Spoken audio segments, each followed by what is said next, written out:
여러분 안녕하십니까? 더 이슈 진단 코로나19 최진봉입니다. 정부가 코로나19 예방접종 2분기 시행 계획을 발표했습니다. 백신 수급에 문제는 없는지 살펴보도록 하겠습니다. 전혀 새로운 형태의 코로나19 백신도 개발되고 있다는데요.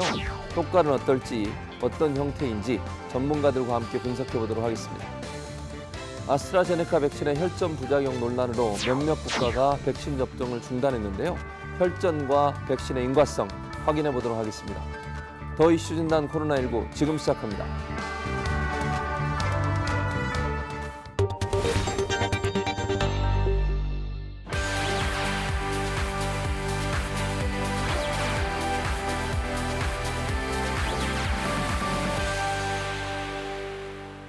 오늘은 특별 초대 손님으로요. 중앙대 약학대학의 설대호 교수님 모셨습니다. 어서 오십시오, 교수님. 예, 반갑습니다. 안녕하세요. 자, 교수님은 에볼라 백신 개발에도 참여하신 걸로 알고 있는데 최근에 코로나19 국내 백신 개발에도 참여하고 계신가요? 참여하고 있지는 않고요. 예. 이제 제가 백신을 오랫동안 했기 때문에 이제 이런 기술을 가지고 뭐 다양한 형태의 치료제 개발이나 백신 개발, 또 백신 개발과 관련해서 필요한 기술들이 되게 많거든요. 그런 기술들을 개발을 해서 실질적으로 지금 아스트라제네카나 얀센, 또 스푸트니크 백신 이런 것들을 만들 수 있는 총체적인 기술을 가지고 있는 전 세계 회사가 한 5개도 채 안 되는데요. 제가 그 관련된 기술을 다 가지고 있는 사람 중에 하나라고 볼 수 있습니다. 그래서 이런 기술을 이용해서 지금의 백신, 또 향후에 생길 수 있는 그런 다양한 형태의 백신 이런 데 대한 연구를 지금 하고 있는 상황입니다. 그러시고요. 좋은 결과 있기를 바라겠습니다. 예, 감사합니다. 그리고 최일 평론가, 정부가 2분기 접종 계획을 발표를 했습니다. 1분기보다는 접종 대상이 좀 늘어난 걸로 보여지는데 구체적으로 어떤 차이가 있는지 설명을 좀 해주시죠. 예, 굉장히 많이 늘어납니다. 예. 사실 1분기라고 해도 우리가 1월부터 맞은 건 아니잖아요. 그렇죠. 2월 말에 잠깐 맞췄고 사실상 이제 3월 한 달입니다. 1분기는. 그때 이제 79만 명이에요. 적은 숫자는 아닙니다. 그렇네요. 그런데 2분기는 훨씬 많아요. 1,150만 명을 대상으로 하고 있기 때문에 1분기에 비하면 폭증한다고 볼 수 있고요. 그러니까 상반기 내에 1,200만 명에게 맞추겠다. 이게 지금 우리 방역당국의 계획입니다. 예. 대상들도 아주 꼼꼼하게 정해져 있습니다. 예. 4월 첫째 주가 되면 일반 고령층, 그런데 우리가 흔히 65세 이상인데 먼저 더 고령층, 75세 이상부터 접종이 시작이 되고요. 그럼 65세에서 74세까지는 6월 정도 되면 접종이 시작될 것 같습니다. 예. 그리고 우리가 알다시피 이미 고위험군에 있는 의료진이라든가 예. 그리고 또 요양시설, 요양병원에 계신 분들에게는 일단은 먼저 종사자부터 맞추기 시작한 것이 65세 미만부터 시작을 했단 말이죠. 근데 아스트라제네카를 이제 고령자에게도 접종하기로 결정되면서 그렇죠. 3월 후반부터는 65세 이상의 이 집단 시설에 들어가 계신 분도 접종이 시작되기 때문에 예. 아마 지금 정부 계획대로라면 수급만 잘 이루어진다면 3월이 조금 이제 고민이 될 것 같고요. 예. 3월, 4월 이 시기를 잘 수급을 맞춘다면 뭐 2분기 계획은 예정대로 진행될 것 같습니다. 예. 그리고 또 하나, 원래는 3분기에 접종 대상이었던 교사들 그리고 승무원들을 이번에 2분기에 접종하기로 했는데 최근 유치원, 초등학교 1, 2학년의 매일 등교가 진행됨에 따라 학교와 돌봄 공간을 보호하기 위해 예방접종을 시작하도록 하겠습니다. 항공승무원을 통한 해외 바이러스 유입을 방지하기 위해 항공승무원에 대한 예방접종도 조기에 시행할 계획입니다. 어떤 의미가 있는 거죠? 일단 교사들 같은 경우는 이제 보건교사들하고요. 그다음에 특수학교 교사들, 그다음에 일부는 아마 논의 중이기는 한데 이제 초등학교 1, 2학년들과 이제 유치원 교사들에 대한 접종도 이제 서둘러질 수 있다는 얘기 들리는데요. 예. 승무원들 같은 경우는 사실 외국을 계속 이제 지금 왔다 갔다 하게도 그렇죠. 되고 또한 이제 서비스를 제공하려면 외국에서 오신 분들과 직접 대면하는 상황들이 많이 발생을 하는데 최근에 변이 바이러스들이 유행을 좀 많이 하고 있는데 이제 승무원들 같은 경우는 직업 특성 때문에 현재 자가격리 대상이 면제가 되고 있는데 혹시라도 그런 변이 바이러스들이 국내에 유입되는 통로가 될 수 있는 측면들도 고려하는 거고요. 일단 여행 산업 자체가 상당히 많이 죽어 있는 상황인데 일단 그런 부분들도 진작해야 되는 측면들까지 고려를 한 것 같습니다. 특히 교사들 같은 경우는 특히 보건교사들은 계속해서 이제 아이들이 이제 유증상자가 있는 경우에 보건교사들이 돌보다가 일단은 이제 뭐 검사를 받게 한다든지 이런 식으로 계속 그런 일들을 하고 있어서 이제 혹시라도 확진이 될 만한 아이들과 접촉이 많아질 수 있는 측면들도 고려한 것 같고요. 예. 또한 이제 특수교사들 같은 경우는 특히 특수 아동들, 특히 장애를 가진 아동들이 이제 발병했을 경우에 상당히 이제 고위험군이기 때문에 상태가 나빠질 수 있어서 교사들이 감염되지 않도록 해서 최대한 아이들에 대한 전파를 막으려는 측면에서 고려가 된 것 같습니다. 예. 또 하나 이제 논란이 되는 게 설 교수님, 이게 백신 맞고 나서 휴가를 줘야 되느냐 이런 논란이 있습니다. 국민들께서 안심하고 접종에 참여하실 수 있도록 백신 휴가를 제도화할 필요가 있습니다. 교수님 생각하실 때는 휴가가 필요한 상황인지 이거 궁금하거든요. 저는 필요하다고 아, 생각이 그래요? 됩니다. 우선은 이제 특히 이번에 이제 접종한 한 거의 이제 70만여 명이 일단 접종이 되었는데요. 예. 이때 이제 아스트라제네카가 거의 대부분이고 예. 의료진들을 중심으로 해서 한 3만 명 가까이가 이제 접종이 됐습니다. 그런데 이제 백신에 따라서 면역 체계가 형성될 때 생기는 반응들이 조금씩 다릅니다. 우선 하나는 화이자 백신인 경우에는 1회 접종보다는 2회 접종에 좀 더 몸이 느끼는 반응이 크다고 알려져 있습니다. 지금 우리나라는 아직 2회 접종을 안 했는데 외국의 사례가 그렇다는 거죠. 그런데 이제 아스트라제네카 같은 백신은 1회 접종이 2회 접종에 비해서 좀 더 강력하게 반응을 한다 이렇게 알려져 있습니다. 특히 면역 체계가 왕성해서 면역 반응을 좀 더 과다하게 하는 분들이 좀 더 반응을 강력하게 하기 때문에 오히려 젊은 분들이 좀 더 힘이 드는 거죠. 몸이 견디기가 어려운 겁니다. 그러는데 이것도 이제 사람마다 차이가 있는 거죠. 어떤 분들은 1회 접종을 하거나 2회 접종을 할 때 나는 별로 그렇게 크게 느끼지 않았다 이런 분들이 있는가 하면 어떤 분들은 상당히 힘이 들어서 아세토아미노펜 그러니까 이제 해열 진통제를 복용하고서도 며칠 동안 고생한 분들이 꽤 있다는 거죠. 그런데 이제 의료진들 같은 경우에는 환자를 돌봐야 되기 때문에 본인 몸이 굉장히 힘들 경우에는 충분한 의료 서비스나 또는 일부 실수가 있다고 하는 점에서 적극적으로 휴가를 고려한다고 하는 것을 저는 찬성하고 있고요.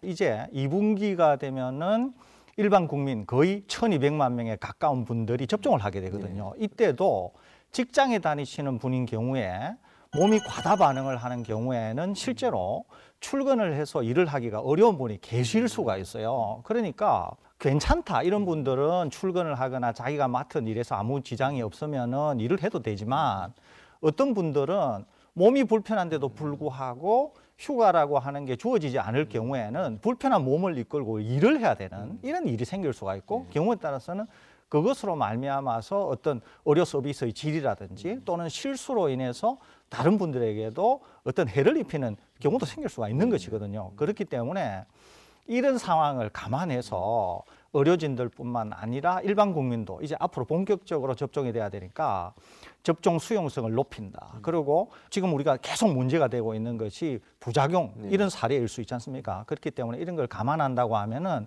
휴가라고 하는 것을 적극적으로 민관 모두가 다 검토하는 것은 필요하지 않겠나 이런 생각이 듭니다. 네, 자 오늘은요 제가 백신에 대한 이슈만을 예. 모아 더 이슈 체크를 준비해봤습니다.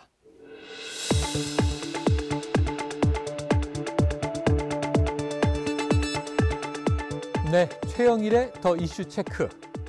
코로나19 바이러스와 마찬가지로 백신도 빠르게 변화하고 있습니다.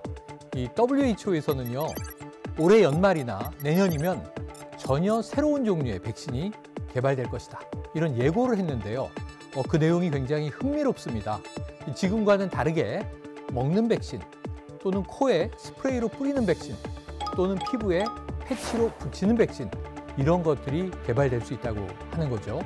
자, 과연 이러한 백신들이 효과가 있을지 두 분 전문가께 질문 드려봅니다.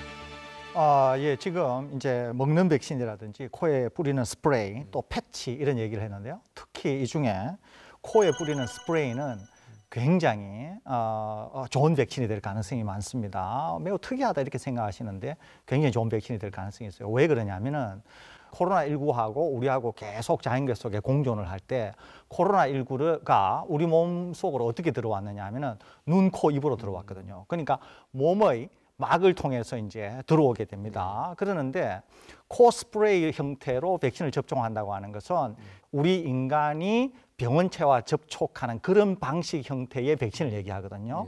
지금 우리는 근육에 주사를 맞지 않습니까? 이거는 자연계 상태에서는 일어날 수 없는 형태의 백신 접종이에요. 지금 우리가 관찰하고 있는 많은 이상 부작용들은 주사기로 찌르는 문제 때문에 생기는 것일 수가 있습니다. 그것은 자연계상에서 우리 인간이 병원체와 그렇게 공존하지 않았다는 거죠.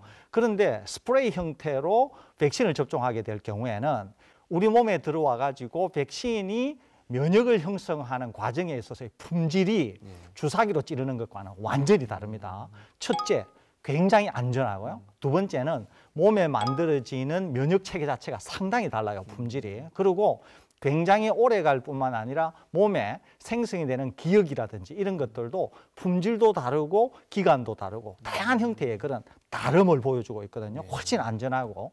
그렇기 때문에 지금은 너무 급해서 지금과 같은 방식으로 개발이 됐지만은 이제 좀 더 시간을 갖는다고 하면 향후에 다른 백신에 있어서도 실제로 자연계상에서 병원체와 우리 인간이 맞닥뜨리는 그런 상황의 백신 형태로 개발될 가능성이 많아요.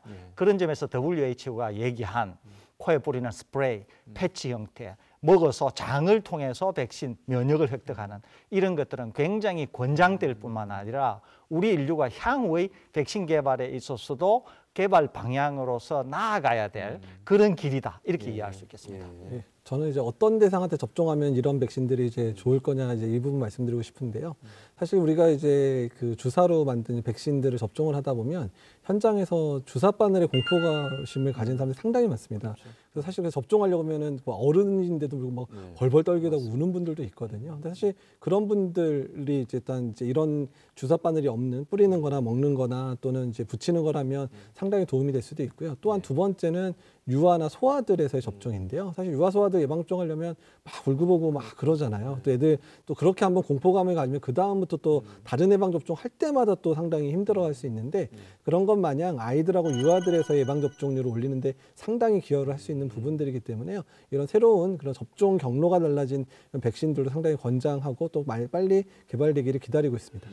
네, 최영일의 더 이슈 체크 한 가지 더 준비되어 있습니다. 자, WHO에서는요, 이 코로나19에 걸렸다가 완치된 사람에게는 백신을 1회만 접종하게 하는 방안을 검토 중이라고 합니다. 실제로 미국에서 나온 연구 결과가요, 이 완치자에게 1회 접종만 해도 무려 45배 정도의 효과가 난다고 하는 이야기도 나왔는데요. 자, 그렇다면 우리나라도 코로나19 완치자에게 백신을 1회만 접종하는 방안 검토 가능합니까? 또 뭐 검토할 수는 있는데 이제 국가마다의 상황이 좀 다른 부분을 이해를 하셔야 됩니다. 그러니까 사실 미국 같은 경우는 작년 12월 달에 지역사회에 있는 사람들이 코로나에 얼마나 걸렸는지에 대한 항체, 그러니까 면역도 검사를 했더니 뭐 전 국민의 거의 20% 정도가 이미 걸린 것 같다고 이제 나오거든요. 근데 이제 우리나라 같은 경우는 작년 연말에 한 거에서 보면 우리나라 전체 인구 중에 항체를 가지고 있는 사람이 1% 정도밖에 사실 안 돼요. 그러니까 미국처럼 20% 되는 국가 입장에서는 그 20%의 사람들이 한 번만 접종을 해도 된다 그러면 그보다 더 많은 숫자의 사람들을 더 접종을 할 수 있는 기회가 되는 측면들도 있죠.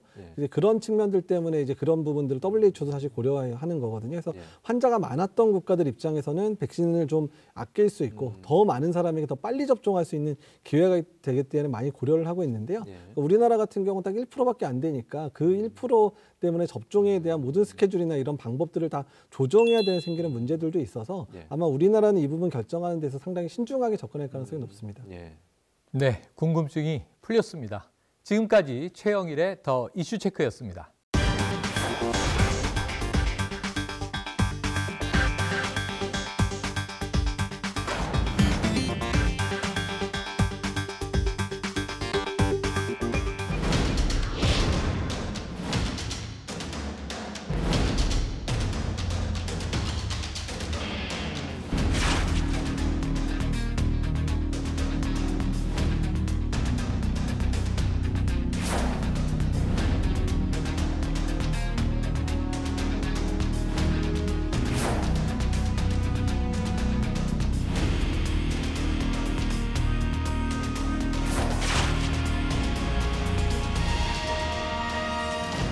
아스트라제네카 백신의 혈전 문제가 논란이 되고 있습니다, 지금. 그래서 몇몇 국가들은 백신 접종을 중단한 상태인데 혈전과 아스트라제네카 백신의 인과성 어느 정도까지 봐야 될까요? 이 아스트라제네카 백신하고 혈전 관계는 상당히 인과관계가 낮아 보입니다. 유럽 식약처 또 WHO 이런 권위 있는 기관에서조차도 또 많은 전문가들도 둘 사이의 상관관계는 매우 낮아 보인다 이렇게 보고 있거든요.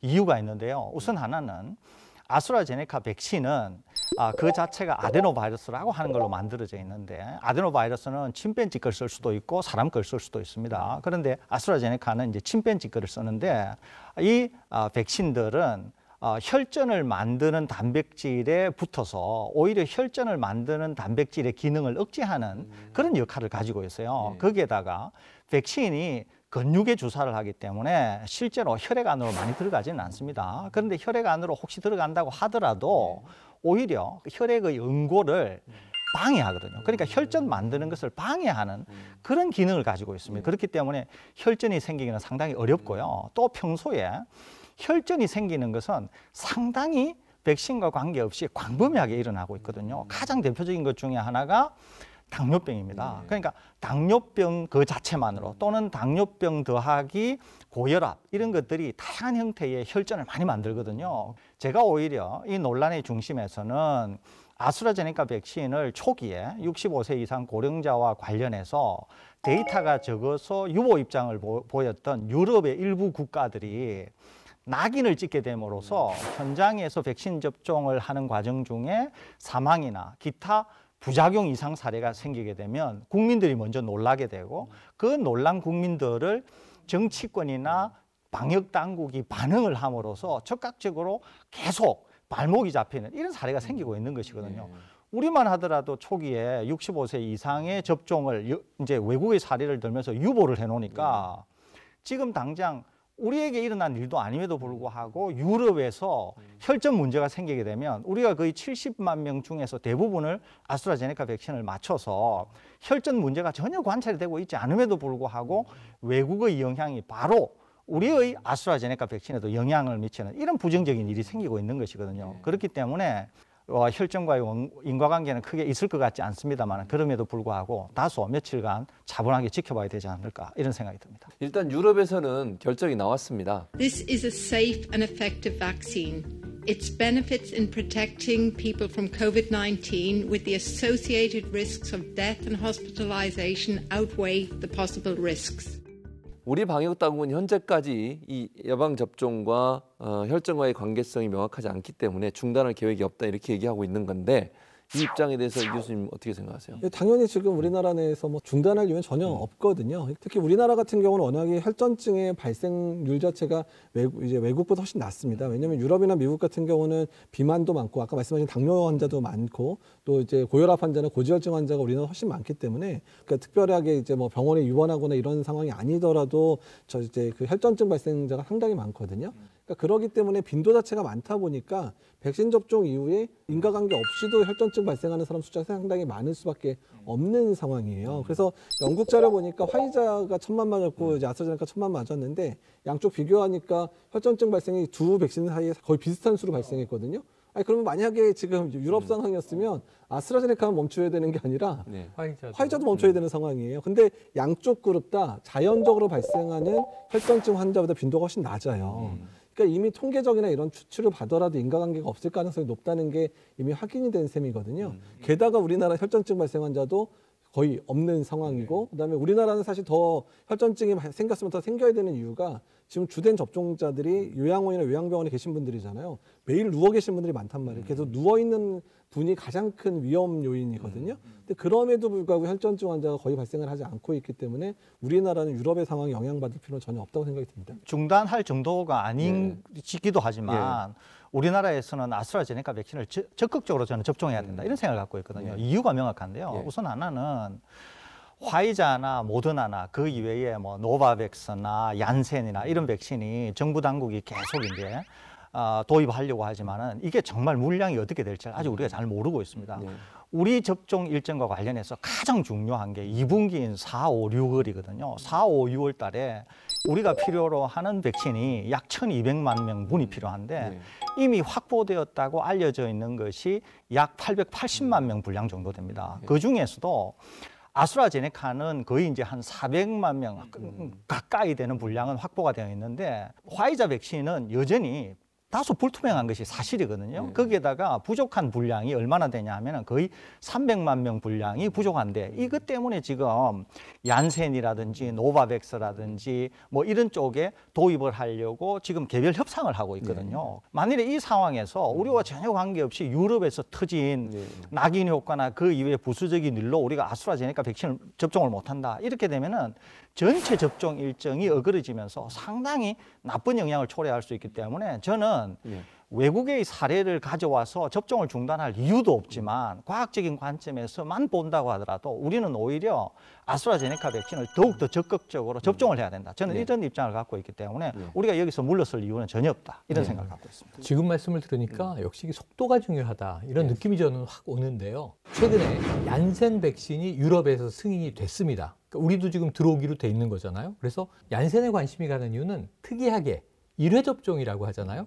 그럼 이게 1회 접종이면 2회 접종보다는 훨씬 속도를 더 낼 수 있어서 접종률을 높이는 데 도움이 될 것 같은데 어떻게 생각하십니까? 그런데 얀센 백신이 가지고 있는 특징이 지금 말씀하신 것처럼 한 번 접종을 해도 되고요. 두 번째 콜드 체인이 2도에서 8도니까 지금의 아스트라 또는 지금의 독감 백신하고 같기 때문에 배포가 굉장히 용이하다는 거죠. 거기에다가 원래 아스트라제네카 백신도 얀센처럼 1회용 접종으로 개발이 되던 중에 2회 접종이 좀 좋아서 2회 접종으로 간 거지만 얀센은 계속 1회 접종으로 했거든요. 1회 접종만 하더라도 좋은 효과를 보이고 있기 때문에 백신으로서의 여러 가지 유용성이나 편리성 이런 걸 감안할 때는 다른 백신에 못지않다 이렇게 볼 수 있는 겁니다. 지금 우리가 2분기 접종이 제일 중요하다 그랬잖아요. 그래서 이제 대상 백신이 얀센, 모더나, 노바백스거든요. 그러니까 이 문제를 과연 얀센으로 풀 것인지 아니면 노바백스로 해결할 것인지 이제 이런 문제가 있기는 한데 아무튼 우리나라에서도 조만간 승인은 날 것으로 보이고 또 WHO나 EMA도 이제 승인 여부 심지어 난 데도 있죠. 그렇기 때문에 우리도 발맞춰서 승인은 날 것 같은데 과연 도입은 언제 될 것인가? 이것은 정부가 계속적으로 개별 접촉을 통해서 확보하려고 노력하고 있다고 하니까 그것은 우리가 다소 좀 지켜봐야 되지 않을까 생각이 듭니다. 예, 자 2분기 접종이 순조롭게 진행되기 위해서라도 아스트라제네카 백신에 대한 안전성 논란이 가라앉아야 된다 이런 생각이 들고 백신 접종을 앞두고 있는 시청자분들께 한 말씀 해주시죠. 과학의 입장에서 백신의 효과와 안전성만 놓고 본다고 하면 아스트라제네카 백신이 상당히 좋은 백신입니다. 시청자 여러분들께서도 전문가들이나 또 공식 기관들이 평가하는 대로 그것을 믿으시고 아스트라제네카 백신은 정말 괜찮은 백신이기 때문에 아스트라제네카 백신의 접종을 두려워하시거나 또는 거부하시거나 아니면 꺼려하실 이유가 전혀 없다는 말씀, 그런 말씀 드립니다. 예, 우리 시청자 여러분들 전혀 의심하지 마시고 걱정하지 마시고 백신 접종에 적극적으로 나서주기를 간절히 바라는 마음이고요. 우리가 일상생활로 돌아가는 날이 빨라졌으면 좋겠다 이런 생각이 듭니다. 더 이슈 진단 코로나19 오늘 준비한 소식은 여기까지입니다. 저희는 다음 주에 여러분의 꼭 필요한 정보 그리고 새로운 소식 들고 다시 찾아뵙도록 하겠습니다. 오늘 함께해 주신 여러분 고맙습니다.